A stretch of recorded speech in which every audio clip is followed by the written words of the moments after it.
안녕하십니까. 강명선입니다. 자, 이번 시간에는 정읍사 그리고 제망매를 공부할게요. 정읍사나 제망매가 둘 다 시조의 원형으로 보는 작품들이거든요. 그럼 이 작품들이 어떻게 시조랑 관련이 있는지를 한번 작품 내용과 함께 검토해 보도록 하겠습니다. 자, 먼저 정읍사 백제 유일한 노래죠. 자, 정읍사는 우리 핵심 정리 중에 주제가 중요합니다. 주제는 남편의 안전을 바라는 여인의 간절한 마음, 그리고 의의 세 가지 다 중요합니다. 1번, 현재까지 전하는 유일한 백제 노래. 두 번째, 한글로 기록되어 전하는 고대가요 중 가장 오래된 작품. 그럼 한글로 기록되어 전한다는 말, 이거 좀 혼동하는 경우 많거든요. 그거를 부격이라고 합니다. 부격은 말뜻 한글로예요. 한글로. 헷갈려하는 게 뭐냐면요. 부격 말고 한역. 이게 한자, 한역의 하나고 한글로의 한자, 이게 같은 의미니까 혼동할 수가 있는데, 이 말 뜻은 이게 한글이 아니고 한자로 썼다는 얘기예요. 한자로 기록. 다릅니다. 그 다음에 이 3번은 시조 형식의 기원이 되는 작품이다. 그렇죠. 자, 그러면 이제 내용을 보겠습니다. 달아 높이곰 도다샤 어기야 머리곰 피치옷이라 어기야 어강돌이 아으 다롱들이 저젠 여료신고요 어기야 진대랄 드대율시에라 어기야 어강돌이 어느이다 놓고시라 어기야 내 가는데 점그랄시에라 어기야 어강돌이 아으 다롱들이. 자, 이 중에서 여러분들 후렴구를 빼고 형광펜 밑줄만 거나요. 다 빼버리면 다시 한번 읽을게. 거기만요. 첫 번째 줄 달아 높이곰 도다샤, 달아 높이곰 도다샤, 그리고 머리곰 피치곳이라, 그리고 셋째 줄 아래로 내려가서요. 저제 내려신고요 진대랄 드대요시라, 그리고 두 줄 밑에 어느이다 놓고시라, 그 다음 내가 논데 정글할시라. 여기까지만 밑줄 쫙 거나봐요. 그러면 한번 이게 왜 시조의 원형인가 한번 형식을 한번 따져볼 텐데, 참고로 시조의 형식은 뭐였죠? 시조는 3장 6구 45자 내외라고 하지요. 그럼 먼저 시조 형식 한번 볼까요? 정몽주가 지은 시조 있잖아요. 이 몸이 죽고 죽어 100번 고쳐 죽어 백골이 진토되어 역시라도 믿고 없고 임향한 일편단심이냐 가실 줄이 있으랴. 자, 이렇게 딱 끝난다고 보고요. 그러면 자, 초장, 이건 초장이라고 하고, 그리고 두 번째 건 중장이라고 하지요.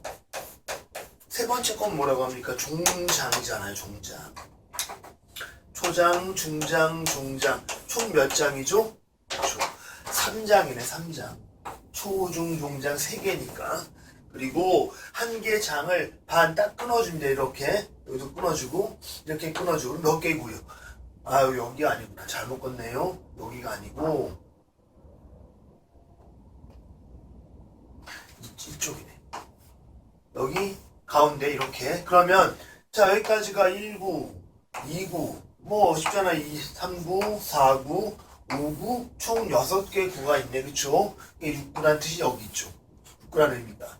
그 다음에 글자 숫자는 몇 글자입니까? 원칙은 3 4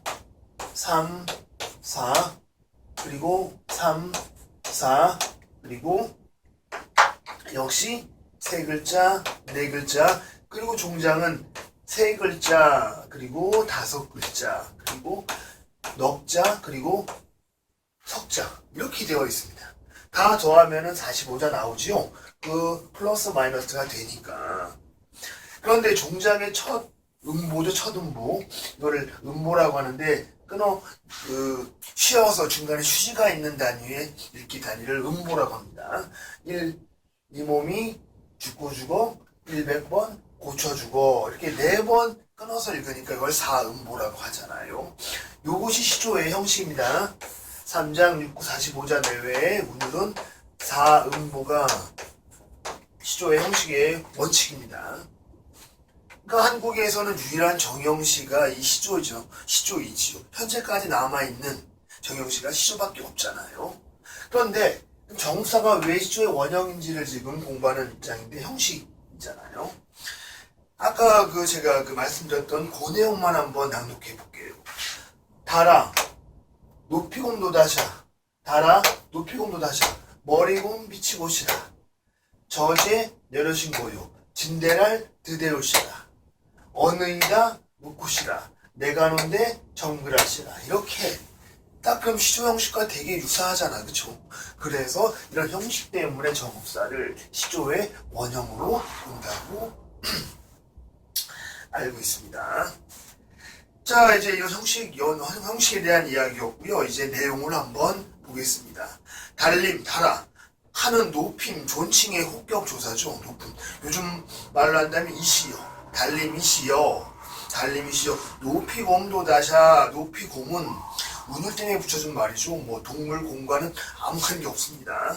달림, 높이 좀 돋으셔서 멀리 이 곰도 마찬가지로 운을 때문에 붙인 말인데 멀리 좀 비춰주세요. 왜? 쉽게 말해 이 치가의 화자는 부인이죠. 부인이 누굴 기다립니까? 남편이 아직 돌아오지 않았거든요. 시간이 꽤 오늘 하루 종일 시간 지났는데도 불구하고 오지 않으니까 걱정되잖아요. 그래서 안 보이니까 달림 높이 좀 돋아서 멀리 좀 제 남편 좀 보게 멀리 좀 비춰주세요. 그리고 저제란 말은 시장이죠.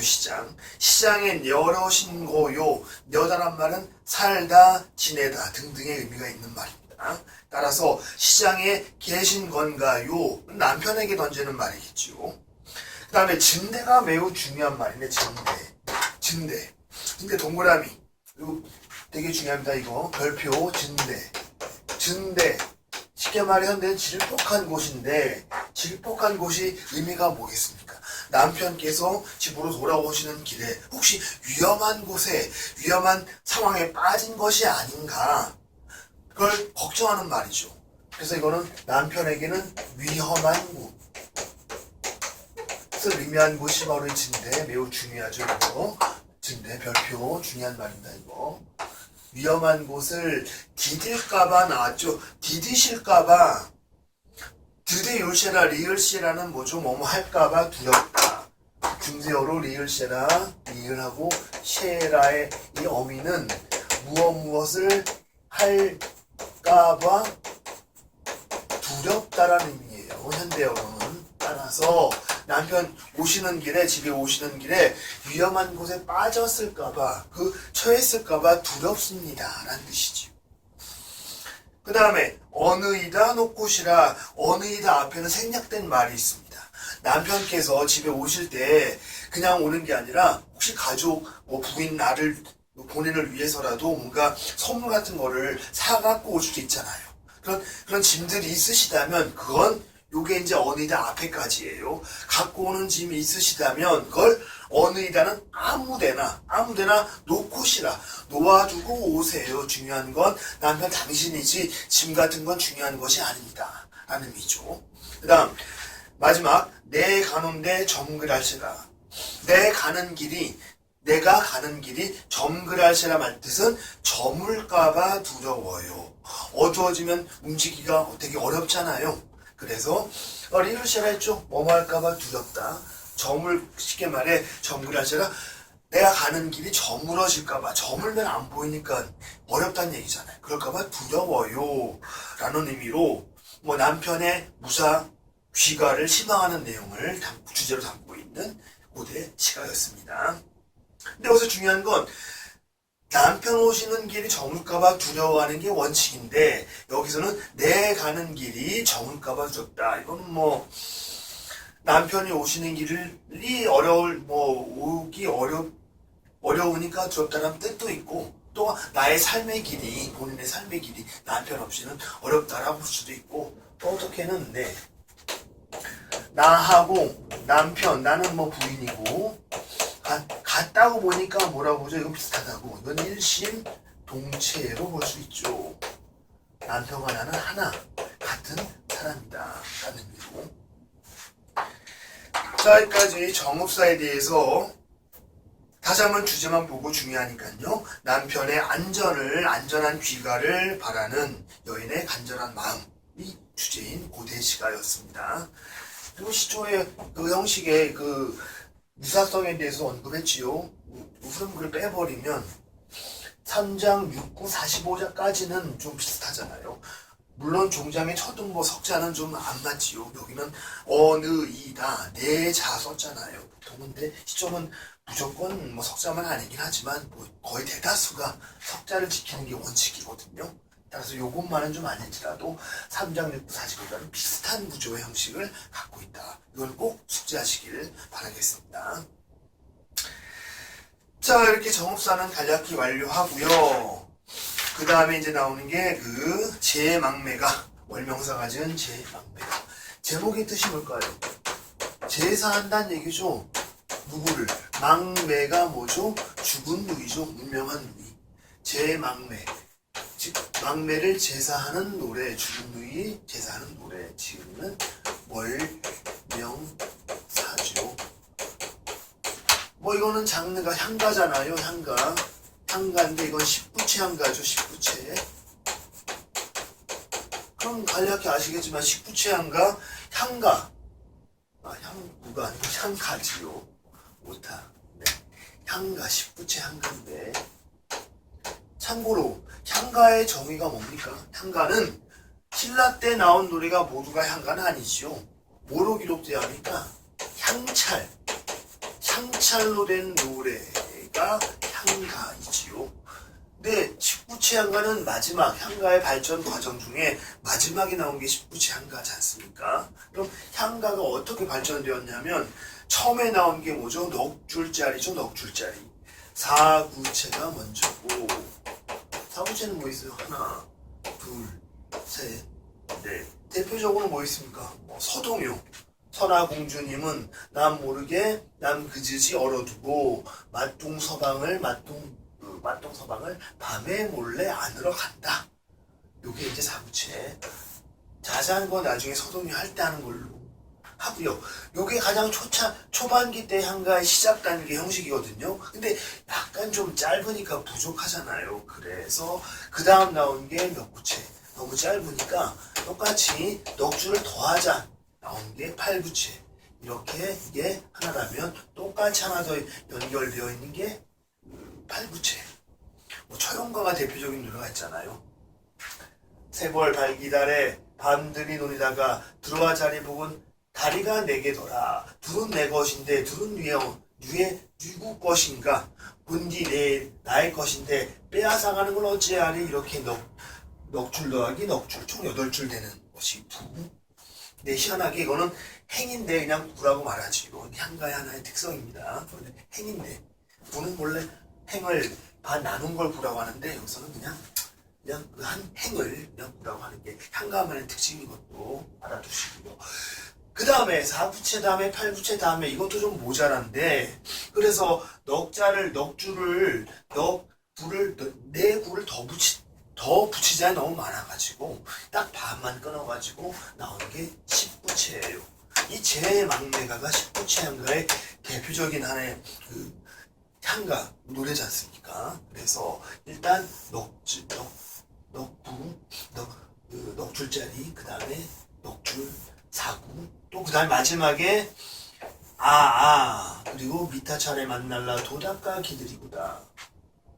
뭐 굳이 한다면 삶과 죽음의 길은 여기 있기 때문에 머뭇거리고 나는 간다란 말도 못다 이루고 어찌 갑니까? 어느 가을 일찍 불어온 바람에 여기저기 떨어진 나뭇잎같이 한 가지에 나고서 가는 곳을 모르겠군요. 미타 차례 만날라 극락세계에서 만날라 도닦아 기다리겠습니다. 이렇게 의미상 1년, 2년, 3년. 모든 19치안가가 이렇게 넉, 사 이런 걸 의미상 4, 4, 2 이렇게 보기도 하는데 제망매가가 4, 4 있고요. 뭐 그렇지 않은 참기파랑 같은 경우는 3, 5, 2 구조도 되고 이렇게 나눠진 것이 이제 19치안가의 특징입니다. 그러면 이 제망매가가 왜 시조의 원형으로 볼 수 있는지 이유를 좀 말씀을 드릴게요. 왜냐하면은 시조는 3장 6구 45자로 3단 구성 시작, 가운데, 끝 이렇게 3단 구성되어 있잖아요. 근데 19치안가가 바로 시조의 원형으로 두고 나중에 이제 시조가 된다고 보는 것이 4구체, 8구체가 아니고 19치안가가 그런 특징이 있다고 보고 있거든요. 왜냐하면은 의미상 이게 뭐예요? 1, 초장, 그 다음에 이건 가운데 중장, 마지막은 종장, 그리고 여기 있는 이건 뭐냐면 이게 명칭은 낙구라고 해요. 낙구. 이 낙구가 어디 있습니까? 시조의 종장의 첫 음보가 딱 석자로 끝나는 경우가 대다수지 않습니까? 따라서 19치안가의 특징이 왜 시조랑 관련이 있냐면요. 의미적으로 1단, 2단, 3단 1단, 2단, 3단 초장, 중장, 종장 이렇게 3장 구조를 갖추고 있다 볼 수 있고, 그리고 9구째 첫 번째 음보에는 감탄사 등등이 바로 시조의 종장의 첫 음보에 석자 영향을 준 것이다 라고 보고 있기 때문에 제망매가 같은 19치향가도 시조의 원형으로 보기도 하고 있습니다. 자, 이건 형식에 대한 이야기였죠. 정리하면 시조의 원형으로 든 작품들 크게 두 가지가 있는데, 먼저 고대가요 정읍사. 이거는 뭐 후렴구를 제외하면 3장 6구 45자 유사하게 나가고 있잖아요, 형식이. 그리고 19치안가 중에서는 19치안가 그 제망매가가 형식이 19치안가인데 그 자체가 이렇게 3단 구성이고 종장이 첫음보에 영향을 준 낙구도 있다는 것이 바로 시조의 원형인 이유라고 볼 수 있겠습니다. 자, 지금 뭐 정읍사나 그 제망매가 형식적인 특징을 말씀을 먼저 드렸고요. 자, 이제 내용을 한번 보겠습니다. 제망매가. 생사로는 얘 이쌈에 저이고 나는 가나다 말도 못다니고 가난있고 어느 가잘 이는 바람에 얘 저에 떠딜 립다이 하단 가전하고 가는 곳 못하온디요. 미타찰에 맛볼래 도닥가 기들이고다. 참 대단히 아름다운 시인데 봅시다. 생사로는 얘 있기 때문에 저희고 말뜻 오른쪽 여백에다 써놓으면 될 겁니다. 삶과 죽음의 길은 어디 있다고요? 여기 있다고요. 여긴 어디예요? 이승이죠. 저승이 아니고 이승. 삶과 죽음의 길은 여기 이승에 있기 때문에 저희다란 말은 두렵다는 얘기죠. 뭐 여러분들 아시겠지만 햄릿 to be or not to be, that's the question이라는 말 명언이잖아요. 그 말이 그 이전에 나온 게 바로 이 말이죠. 삶과 죽음의 길, to be or not to be. 그 길이 어디 있다? 바로 여기 있다는 얘기입니다. 대단히 철학적인데 어디냐면요. 이해감상 중에 밑줄 거놓으세요. 그 첫째 문단의 밑에서 세 번째 줄 그 뒷부분에 삶과 죽음의 문제를 깊이 성찰하고 여기 밑줄자. 이게 바로 초반기에 있는 그 표현입니다. 생사로는 여기 있기 때문에 저이고 두려워하고 졌다 두려워하다 저이다. 나는 간다 말도 못다 이러고 갑니까? 가난 있고. 나는 간다란 말 누가 하죠? 이건 뭐예요? 나 월명사 누이 동생이 먼저 운명했잖아요. 즉 운명한 누이 동생이 한 말이 나는 간다란 말이잖아. 여기서 요 A 있는 나는 나가 아니고 월명사가 아니고 월명사의 누이 동생입니다. 나는 오라버니 나는 갑니다 라는 말도 못다 이러고 어찌 가는가요. 그다음 어느 가을에 일찍 분 바람에 여기저기 이에 저에 떨어질 나뭇잎같이. 대단하죠. 엄청난 비유. 가을 되면 낙엽이 떨어지잖아요. 그럴 때 뭐가 느껴집니까? 언젠가는 봄에서 태어나가지고 어릴 때, 그 다음에 여름 뜨거운 젊을 때잖아요. 그리고 가을 되면은 중년 이후로 가면서 은밀하게 열매가 생기니까 가족도 만들잖아. 열매 나의 자제들 만들고, 그 다음 더 지나면 어렵게 사실 노년기가 오잖아요. 겨울까지 가는 게 인간의 삶의 흐름을 계절에 참 대단한 비유죠. 그 다음에 한 가지에 떨어질 립다이 한 가지에 나고 가는 곳을 못 아온데 모르겠구나. 한 가지란 말이 뭡니까? 한 가지란 건 이 나뭇가지가 이렇게 있잖아. 나뭇가지 여기에 나뭇잎이 이렇게 있을 때 있겠지요. 나뭇잎이 있는데 나하고 누이 동생이 같은 가지 밑에 있는 나뭇가지들. 쉽게 말해 이거는 한 가지는 같은 부모란 얘기죠. 한 부모. 한 부모님 밑에 태어났잖아요. 나하고 누이 동생이. 내가 먼저 태어났고 그 다음에 누이 동생이 태어났겠죠. 근데 가을철에 바람 불잖아. 바람 이렇게 바람 불죠. 바람 불면 바람에 낙엽이 떨어지잖아요. 그런데 먼저 태어난 나는 남아있고 그 다음에 태어난 누이가 물론 뭐 삶이라는 게 산술적이진 않긴 하지만 먼저 태어난 사람이 보통 먼저 간다고 본다면요. 내가 먼저 운명을 해야 되는데 그게 아니고 나보다 늦게 태어난 누이가 먼저 그냥 낙엽되고 떨어졌다는 얘기네. 그냥 운명했다는 얘기죠. 한 가지 나고 가는 곳을 모르겠구나. 떨어져 버릴게. 이거는 낙엽되고 나는 남아있잖아요. 대단한 비유죠. 사람의 운명을 한 가지에 떨어진 나뭇잎으로 비유했으니까. 그래서 어디 있냐면요. 이해감상 밑에서 둘, 넷, 여섯째 줄 뛰어난 비유. 바로 이런 게 뛰어난 비유죠. 한 사람의 삶을 한 가지에 태어난 나뭇잎으로 비유하고 바람에 떨어진 낙엽으로 사람의 인생을, 삶을 이렇게 비유한 거니까요. 그 다음에 한 가지에 나고 가는 곳을 모르겠구나. 아, 드디어 나온 게 뭐죠? 이 낙구죠. 감탄사. 시조 종장에 첫 음보에 영향을 줬다고 보는. 미타찰은 극락의 세계지요. 미타찰의 맛보올라. 미타찰의 맛보올라 의미는 누이는 어차피 지금 극락세계에 와 있을 거다. 그리고 월명사는 뭡니까? 그건 법명이죠. 스님, 승려. 참고로 향가는 월명사 같은 충담사나 월명사 같은 승려님, 승려분들 아니면 화랑이 지은 그 작가층이 화랑 아니면 승려가 많거든요. 자, 이렇게 그 다음에 승려다 보니까는 승려의 꿈은 뭡니까? 그 윤회 살고 태어나서 또 아픔 겪다가 언젠가 운명하면 또 태어나잖아요. 윤회에서 또 살다가 고생하다가 또 언젠가 또 운명하겠죠. 또 태어나서 계속 돌고 도는 윤회 고통을 겪고 있잖아요. 그래서 뭘 희망합니까? 극락세계에서 안락하고 편안한 삶을 희망하는 분들이 그 승려님들을 볼 수 있지 않습니까?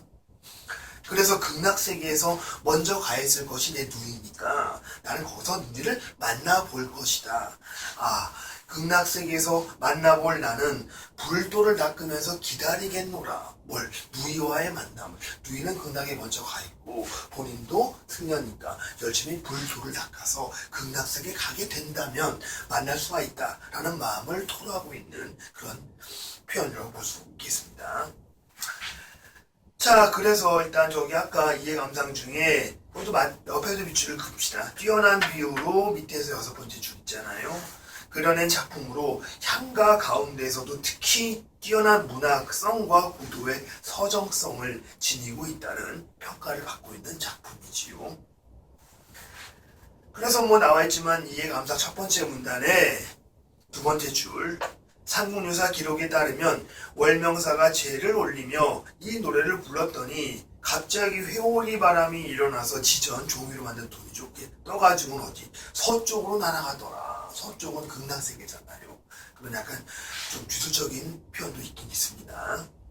결국 주제는 중요하죠. 죽은 누에 대한 추모. 그리고 그럴 수도 있고 아니면은 죽은 누에 대한 추모의 마음을 종교적으로 미타찰 극락세계에 있으니까 종교적으로 승화했다. 뭐 이것도 맞다고 볼 수 있겠습니다. 자, 여기까지 제망매가 그 내용과 형식까지 완료했습니다. 자, 이해는 되셨지요? 네, 오늘 여기까지 하겠습니다.